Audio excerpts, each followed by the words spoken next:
Estados Unidos. Año 1845. La expansión a marchas forzadas dio lugar a los famosos pueblos de frontera que tanto vemos en las películas. Todos estos personajes acudían a la calidez que les ofrecían los típicos pueblos del lejano oeste en busca de una buena comida, un trago de whisky y, por qué no decirlo, una amable chica con la cual pasar un agradable rato. Dado que había escasez de mujeres, muchos de los rudos vaqueros inicialmente buscaron compañía con otros hombres. Hoy en unos pocos minutos te contaremos cómo hicieron los bravos pistoleros y vaqueros para satisfacer sus deseos más íntimos. Sin más preámbulos, comencemos. ¿Cuál es la imagen que viene a tu mente cuando escuchas sobre el lejano oeste? Quizás sea la de un lugar polvoriento en el que el agua no se asoma en meses, quizás de un hombre con sombrero y botas de vaquero, o tal vez, la de un lugar oscuro donde se reúnen hombres a jugar y beber. Todas las imágenes son aceptables y no están muy lejanas de la realidad que en algún momento fue el salvaje oeste durante el siglo XIX, época de la expansión de la frontera de los Estados Unidos hacia la costa del Océano Pacífico.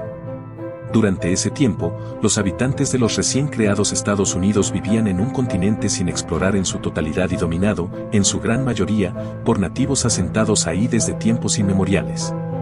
La frontera se encontraba a la altura de Montana en 1845, entre Oklahoma y Luisiana. Los burdeles eran lugares donde lo único que prosperaba era el alcoholismo, las enfermedades venéreas y toda clase de miserias. Un lugar de doble moral donde las prostitutas eran vistas de forma despectivas pero consideradas un mal necesario porque gracias a ellas los hombres no perseguían a las jóvenes de sociedad y no molestaban con sus lascivos deseos a sus esposas. Pero, como dijimos anteriormente en este video te contaremos las dos formas más utilizadas por los vaqueros para hacer frente a sus deseos íntimos. ¿Relaciones entre hombres y servicios de compañía? La expansión del territorio dio paso a los pueblos de frontera que eran lugares que acogían a los colonos, campamentos mineros, puestos de entrenamiento para el ejército, alojamientos para los trabajadores ferroviarios. Por ello eran lugares que se caracterizaban por la buena comida, el whisky y las amables chicas que atendían las necesidades de los viajeros. Pero esta expansión fue protagonizada por hombres, en algunas zonas había un 20% más de hombres que de mujeres y no era extraño que los vaqueros apostaran por mantener relaciones con otros hombres. Las relaciones entre hombres eran más toleradas y no se las etiquetaba como hoy en día, esa terminología empezó a ser utilizada muchos años después. Además, aseguran que existen instantáneas de la época en las que se puede ver a hombres en fiestas y la mitad de los hombres hacían el papel de las mujeres ataviadas con parches en la entrepierna para señalar su papel femenino. La necesidad de mujeres causó la pronta inauguración de los burdeles que se caracterizaban por estar en un limbo entre la legalidad y la prohibición, se identificaban por un farolito rojo en la entrada y cortinas del mismo color en las ventanas, así disimulaban todo lo que ocurría adentro. Este oficio contribuyó en gran medida a la economía local, por ejemplo, en esa época cerca de 50,000 mujeres se dedicaban a la prostitución. Estas trabajadoras eran tan numerosas en algunas ciudades que se ha llegado a estimar que suponían en algunos casos hasta el 25% de la población, añade el autor. ¿Mujeres de compañía?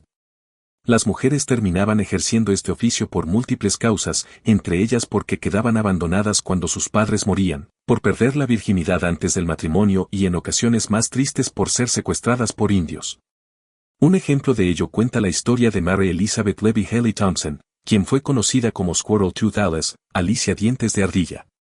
Ella fue capturada por los comanches cuando tenía 9 años y logró escapar 3 años después, volvió con su familia, pero fue marginada por la sociedad porque se asumió que había sido abusada sexualmente por los indios. Ella terminó siguiendo parte de una banda de pistoleros, después fue bailarina y luego se dedicó a la prostitución. Desde los 14 hasta los 30 años se ejercía la prostitución, pero un detalle que llama la atención es que ellas podían ser mujeres casadas y sus esposos no objetaban su oficio, ya que con el dinero que ganaban se liberaban de cargos económicos ellos. Sin embargo, había mujeres que eran bailarinas y no se consideraban prostitutas porque su función era la de entretener a los clientes, hacer que consumieran las bebidas más caras del lugar y así ganar una propina de más. En este oficio también había categorías. Las mujeres peor pagadas y con menos recursos vagaban por las calles y ofrecían sus servicios sexuales a cualquiera, era común que llevaran una manta para poder arrojarla al suelo y complacer a sus clientes. Después estaban aquellas mujeres que ofrecían sus servicios de manera independiente, ya que tenían pequeñas viviendas con una habitación, una sala y una cocina donde atendían a sus clientes.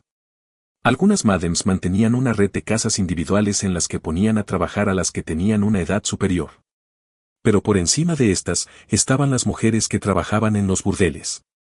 La mayoría de estos lugares tenían dos niveles, en el primero los clientes eran distraídos mientras que en la segunda estaban las habitaciones donde se mantenían las relaciones sexuales. En estos lugares los modales de las mujeres tenían que ser exquisitos, ellas estaban obligadas a tratar con las mejores palabras a sus clientes y cualquier vaquero que atravesara la puerta era considerado un lord. Todas las chicas vestían corsé y tenían un comportamiento más o menos refinado. Ellas tenían prohibido mostrar comportamiento poco adecuado antes de subir a las habitaciones. Para saber lo que sucedía una vez que las señoras subían las escaleras no es necesario tener un manual de historia. De hecho, pocos testimonios han quedado que hagan referencia a sus prácticas íntimas. No obstante, algo curioso es que la mayor parte de las trabajadoras sexuales del lejano oeste se negaban a practicar sexo con sus bocas a sus clientes. Por el contrario, ellas no tenían pudor a la hora de mantener relaciones sin métodos anticonceptivos, lo que multiplicó los embarazos y generalizó las enfermedades de transmisión sexual. Así llegamos al final de este sorprendente relato sobre el lejano oeste y la industria de los servicios sexuales durante el siglo XIX. A través de este viaje por los pueblos de frontera, los burdeles y las vidas de personas como Mary Elizabeth Levy Haley Thompson, hemos explorado un aspecto fascinante y a menudo pasado por alto de la historia estadounidense. Nos hemos sumergido en un mundo de hombres valientes, vaqueros y pistoleros, cuyas vidas estaban moldeadas por la vastedad y la dureza de la frontera.